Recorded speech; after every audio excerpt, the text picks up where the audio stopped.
You finally did it. You got the promotion. You passed the impossible test.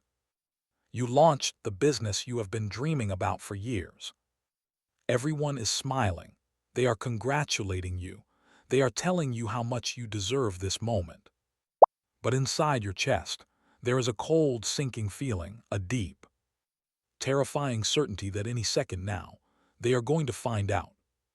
They are going to realize they made a terrible mistake, that you do not belong here, and that you are a complete fraud. Tonight, we are exploring the psychological trap that quietly destroys the most successful people on Earth. We will discover why your brain is lying to you, and why that feeling of incompetence might actually be the exact opposite of what you think. Before we pull back the curtain on this, I want these deep dives into the human mind to reach more people. If you find this valuable, take a second to hit subscribe. It tells the algorithm to keep sharing this knowledge, and it helps us build this community. Let's begin. Imagine for a second that you are walking into a room full of brilliant people. You look around, and everyone seems so confident. They are speaking flawlessly. They are nodding along. They seem to have everything completely figured out. You are the only one sweating. You are the only one wondering what you are going to say next. This phenomenon has a name. In 1978, psychologists Pauline Rose Clance and Susan Imes noticed something strange happening among high-achieving women. These were brilliant students, respected professionals, women who had objectively proven their competence over and over again through degrees, awards, and promotions. But when Clance and Imes interviewed them, they found a bizarre paradox. Despite their massive external success, these women did not internalize it. They believed their success was a fluke.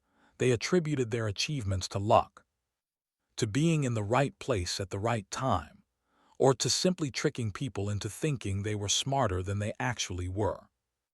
Clance and Imes coined a term for this. They called it the Imposter Phenomenon. Today, we call it Imposter Syndrome. At first, they thought this was something that only affected women. But as researchers dug deeper over the decades, the truth became much more alarming. Imposter syndrome does not care about your gender, your race, your age, or your bank account. In fact, some studies suggest that up to 82% of people will experience it at some point in their lives. Albert Einstein, arguably the greatest mind of the 20th century, experienced it toward the end of his life. He confided in a friend, saying that the exaggerated esteem in which his lifework was held made him feel very ill at ease. He said, "I feel compelled to think of myself as an involuntary swindler. Let that sink in." Albert Einstein, the man who redefined our understanding of time and space, felt like a fraud. So, why does this happen? Why do our brains actively sabotage our ability to enjoy our own hard work? The first mechanism at play is a psychological concept called pluralistic ignorance. It is a fancy term for a very simple, very destructive habit. We compare our messy, chaotic internal realities to everyone else's polished, external highlight reels. Think about it. You are the only person who has a front row seat to your own doubts. You hear every stupid thought that crosses your mind. You know exactly how many times you had to rewrite that email before you sent it. You remember every time you stumbled over a word or forgot a critical piece of information. You experience your own life in raw, unedited footage, but you do not get to see the unedited footage of anyone else. You only see their final cut. You see the confident presentation, but you do not see the panic attack they had in the bathroom beforehand. You see their promotion, but you do not see the crippling anxiety that kept them awake at 3 a.m. Because we do not have access to other people's internal struggles, we assume those struggles do not exist. We assume everyone else is as confident as they look, which makes us feel profoundly defective for feeling so insecure.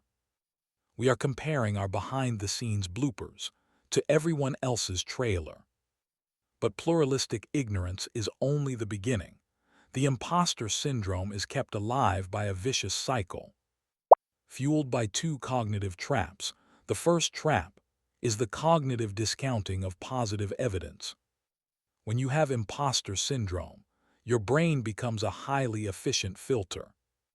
If you make a mistake, your brain grabs it, magnifies it, and says, "Look, see, I told you you are a fraud." But when you succeed, when you get a perfect score, or you close a massive deal, your brain instantly discredits it. It says, "Oh, that test was just easy," or "They only gave me the promotion because they were desperate," or "I just got lucky this time, but next time, they will figure it out."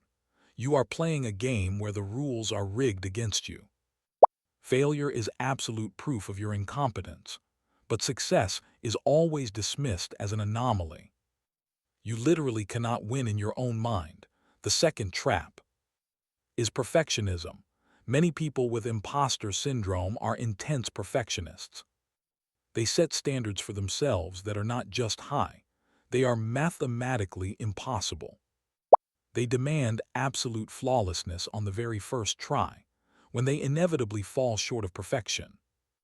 Because they are human beings, they do not see it as a normal part of the process. They see it as a catastrophic exposure of their true identity.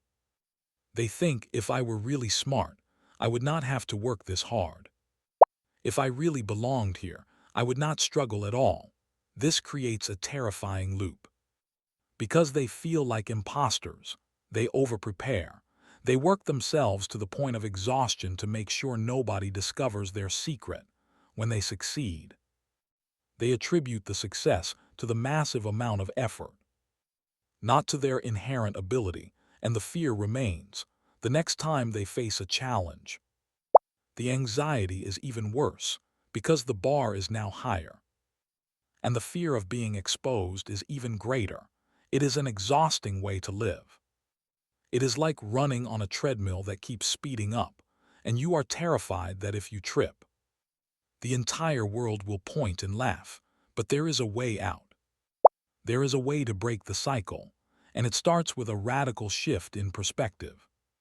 You have to stop trying to get rid of the feeling and start changing what the feeling means. Right now, when you feel that anxiety in your chest, when you think, "I have no idea what I am doing," you interpret that as a warning signal.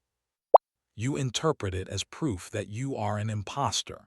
But what if you are misinterpreting the signal? Think about how a muscle grows. When you go to the gym and lift weights, your muscles burn, they ache. If you have never worked out before, you might think that pain means something is terribly wrong. You might think your body is failing. But a bodybuilder knows exactly what that pain is. They know it is the physical sensation of muscle fibers tearing. So they can rebuild stronger. They do not run away from the pain. They lean into it, because the pain is the evidence of growth. Your brain works exactly the same way. That feeling of incompetence, that terrifying sensation that you are in over your head, that is not the feeling of being a fraud. That is the physical sensation of learning. That is the feeling of cognitive growth. If you always know exactly what you are doing, if you never feel confused or out of your depth, it means you are not growing. It means you are staying in your comfort zone. You are lifting the same 2-pound weights you have been lifting for years. The most successful people in the world, the ones who actually change things, are constantly putting themselves in rooms where they are the least knowledgeable person. They are constantly taking on challenges they are not fully prepared for. They feel the exact same anxiety you do. The only difference is, they do not interpret it as a stop sign. They interpret it as a sign they are exactly where they need to be. You are not an imposter because you feel unqualified. You feel unqualified because you are pushing your boundaries. The presence of doubt does not mean you lack ability. The presence of doubt means you have the courage to try something new. So, the next time you walk into that room, the next time you get that promotion or start that project, and that cold dread creeps into your chest, I want you to pause. Do not fight it, acknowledge it, tell yourself, ah, there it is. The feeling of my brain expanding, the feeling of growth. You belong in that room. You earned your seat at the table, not because you have all the answers, but because you are brave enough to figure them out. If you made it this far, leave a comment below. I want to know, when was the last time you felt like an absolute fraud and how did you push through it? Do not forget to subscribe, and we will see you in the next deep dive into the human mind.